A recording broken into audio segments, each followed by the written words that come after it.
In this video, I will show you how to convert image files to PNG using two different methods.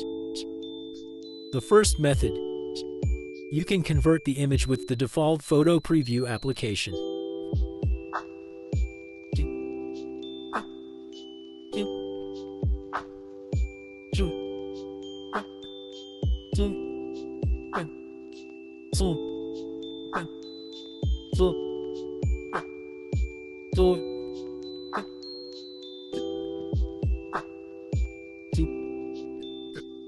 The second method, you can convert the image with Photoshop.